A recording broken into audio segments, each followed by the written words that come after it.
morning, afternoon, and evening, ladies and gentlemen. We'll see how well my voice holds up. Still in recovery, but doing well. The Jets win 3-0 over the Washington Capitals in Tyler Toffoli and Colin Miller's Winnipeg Jets debut. And this game was good. This game was really good. This game was exactly what it needed to be. Honestly, I can't stress that enough. Both teams, just writing down a note here. Both, the whole team came out firing.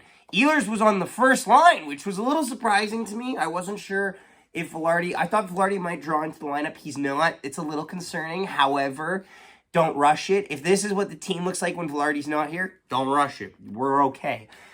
The Jets, Rick Bowness makes a very smart decision here with how the second line makeup. Rather than go with putting Vlad up there because he has to be up there, Bowness and whatever, and probably other people look at this roster and go, okay, now Alex Iafallo has not played his best hockey in quite some time. If I'm being completely honest, his best hockey was in first 10 games of the season. That being said, the chemistry between Alex Iafallo and Tyler Toffoli and the established chemistry between Tyler Toffoli and Sean Monahan is a lot of fun. So they go AI, Monahan, Toffoli on the second line, which is so weird coming out of my mouth. Like, if you had told a Jets fan 6 months ago that their second line would be Monahan, Toffoli, Iafallo, they'd calmly say, so Wheeler's on the top line? No, he's not even here. He's not even here. 6 months ago, he's not even here.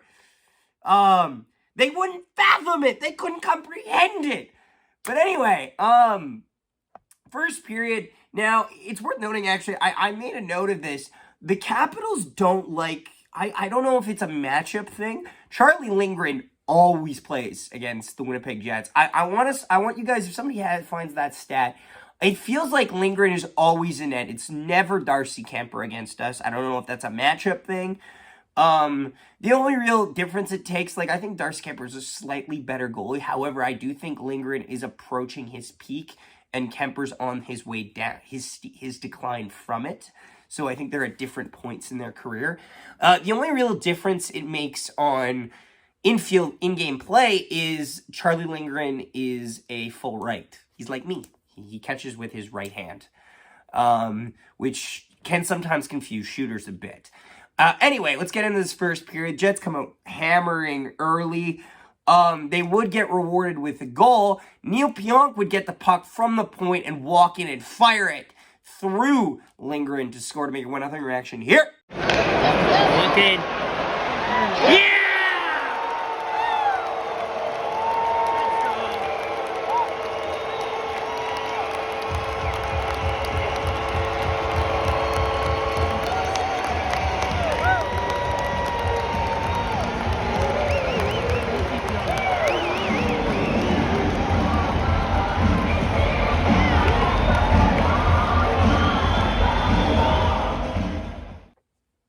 Great play here by Pionk, honestly. He recognizes how much space he's being given, which sometimes I get a little stressed with our defensemen not doing that, not taking the space they're given.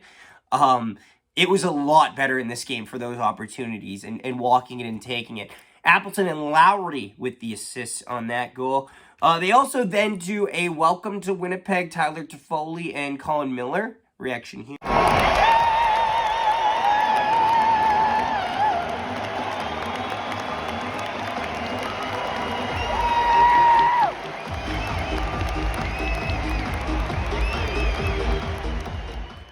I also want to point out here, big cheers, as you can see. I only got in at, the halfway mark of them doing that announcement. People were hyped. They also, and this was smart, this was fun, they announced Tyler Toffoli and Colin Miller in the starting lineup of the game, which I was like, see what you did there? See what you fucking did there? That's smart. That's cheeky smart. I liked that. It was a good decision. Anyway, we go to the second period. Also, too, something to mention, refs were a non-factor in this game.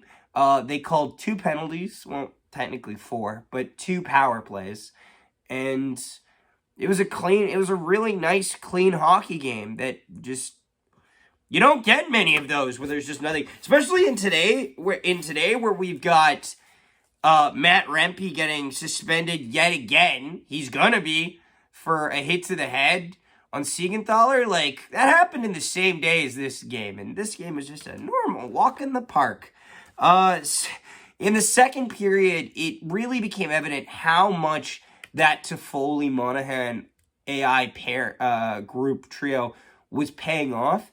They were absolutely hemming the Capitals in their own zone, and they were creating scoring chances, and they were always looking for that next opportunity. And that's the hungriness that you love to see on a cup contending team. And that results in a goal that will finally get deflected by Iafallo. I thought it might have got deflected by Toffoli. Replay suggests it doesn't actually make it to Toffoli. However, with Toffoli's screen, there's no time to react to AI's deflection off the body reaction here. Walk around him.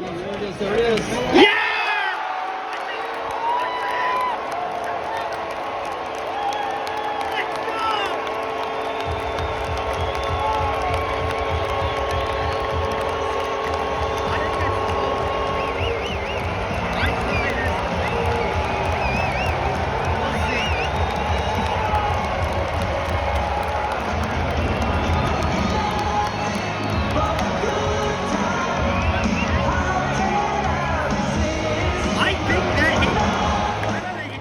And the Jets take a 2-0 lead, and they will take it into the second intermission. What time is it? Moose Watch!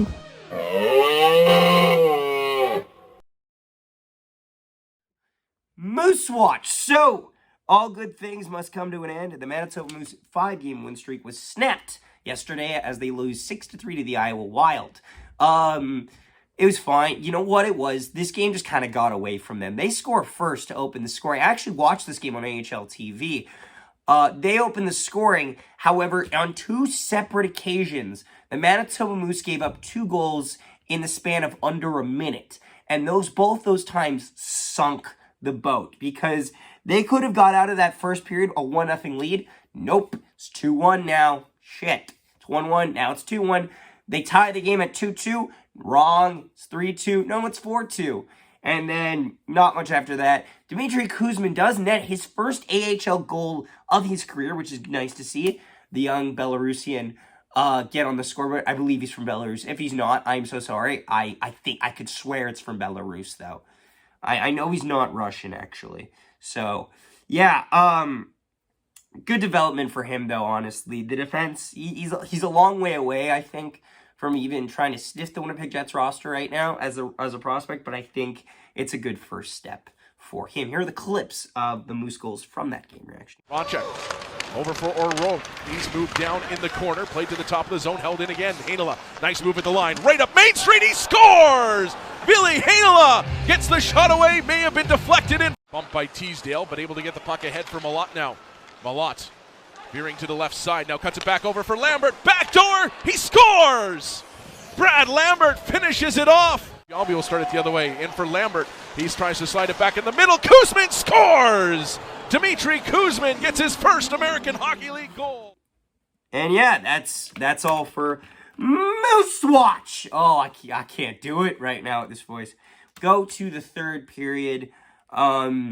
And just business stays the same. Now, the one thing I need to highlight throughout this whole game is the chaos tornado known as Vladislav Nemestikov. Vladislav Nemestikov, I don't want to say had his worst game of the season because I don't think that does his game justice. Vlad Nemestikov had the most chaotic game of hockey I've ever seen.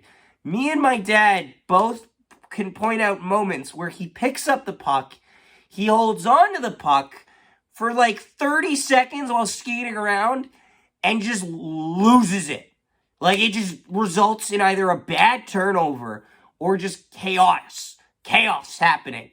And I don't, like, it looked like, it's like watching your 3-year-old niece cook, like, pick up some of these, like, those plastic food ingredients and just put them on the fake kitchen set. And they're like, I wonder what he's gonna cook. I wonder what he's gonna cook. And then at the end of it, they just throw the plastic banana in the trash. And it's like, what were you cooking? What were you cooking? I don't stream at children. I should make that point known. But I just don't know what he was doing the entire time. Also, though, too, Neal Pionk had a very good hockey game, I have to say. He was playing like his job depended on it, and it did. Because, my God, Colin Miller takes the only penalty, gets the penalty here for slashing. This is a weak. This is a soft call. To go 15 minutes, like, to go, like, over 2.25 periods of no calls and to call that, come on, Kelly Sutherland, get it together. They kill it. Fortunately, I do want to say one thing about the Washington Capitals. I don't understand their power play scheme fully. And what I mean by that is we all know what their power play looks like. We know who's where, right? A weird thing that I notice here, they have Ovechkin at the point. And people are like, yeah, he's the best shot. No. They have him at the point. And Carlson and Sandin for the second unit on the wall. And for Sandin, that makes no fucking sense. Because Sandin's a lefty. So, like, what are you... Like, no. Why isn't Ovechkin just automatically... Like, what they should have done is what Winnipeg did on their later power play with Kyle Connor. Just put him far, like, on the far corner, like on the inside lane, and feed him the puck immediately. Why is Ovechkin on the point? He's the second greatest goal scorer in NHL history. Why isn't he on the sidewall? I don't get it. Anywho, doesn't matter. Jets still score to make it 3-0. Connor from Shifley reaction here. Go, skates.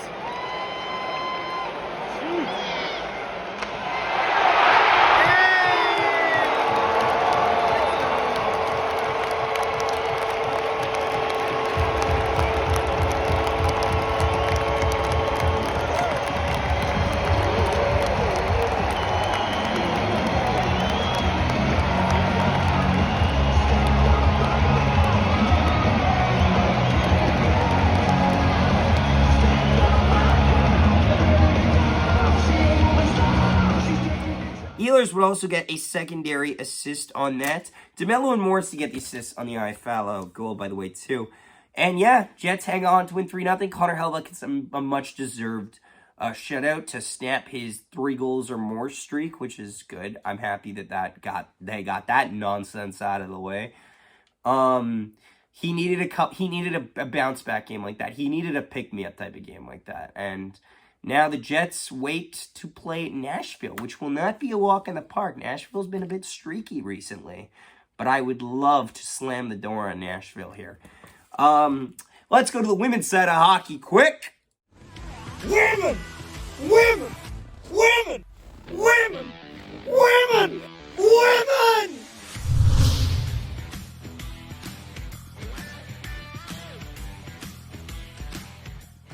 All right, so we got 2 more games to discuss. Ottawa wins over Montreal 4-2, and Boston beats New York in overtime. We have clips. We have a lot of clips. I'm not going to hold this segment too long because we have a lot of clips for you to see from those games because there was a lot of goals scored. Reaction here. Tries to clear it. Watts does the trick along the far wall. Back again. Runs over to Jenner. Shoots. She scores! Ottawa finds a way. The best power play in the league gets it done again, this time for a big first goal against Montreal. Center feed Mrazova. Back to Watts. Shoots. She scores! And Jenner, she got things going here. Derlova scores! Oh. Morrissey, one-timer, she scores!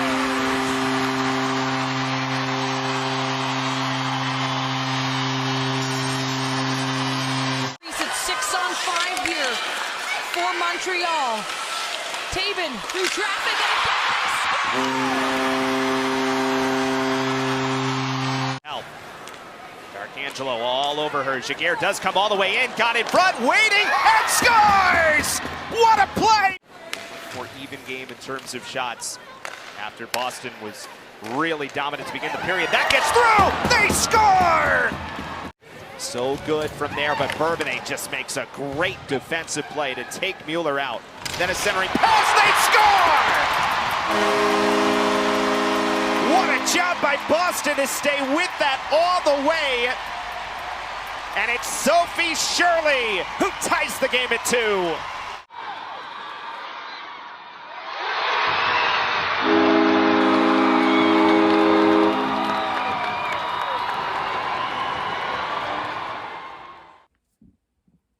And yeah, that pretty much does it. My 3 stars of the game. I gotta stress, I can't stress this enough. Tyler Toffoli was creating plays out there so much. And I feel like sometimes he was getting a little antsy to pass that puck. On that one where he's coming on the far side, he made a beautiful move to cut into the inside. But either before he makes that move or after he makes that move, the decision has to be shot. I understand that he was waiting for Monahan to catch up because he thought Monahan was going to cut through and then he was going to give and go there. No. You're Tyler Toffoli. Shoot the puck. We pay you to shoot the puck. We pay you 50% of your money to shoot the puck. Just shoot it, Tyler. We're not... Don't worry about it. We don't care if you miss from there. The Jets hit like 5 posts tonight. It could have been 8-0. Well, it couldn't have been. But it could have realistically been like a 5-0 hockey game if some of those post ones go in. So I feel like even though this might be a tame 3-goal win tonight, I feel like it was so much more indicative of how impressive the Jets just shut down the Washington Capitals. And there were rarely, if any, shifts, maybe the power play, where the Capitals felt in control in the offensive zone. I never got that sense of danger. But yeah, thank you so much for watching. 3 stars of the game. Honorable mention will be Colin Miller and Tyler Toffoli. Both had really solid starts as Winnipeg Jets. Was happy with their performance. 3rd star of the game is going to go to Josh Morrissey, making plays at the from the blue line there. 2nd star, I'm going to go to Neal Pionk. We don't get to sing his praises a lot, but you know what? He stepped up tonight when he needed to step up for his job security, so good for him. 1st star of the night, Hellebuyck, the shutout. Thanks so much for watching. Please leave a like on the video down below and subscribe, and we will see you next time when your Winnipeg Jets take on the Nashville Predators. Nikolai Ehlers chips it through, gets around, and he shoots and scores!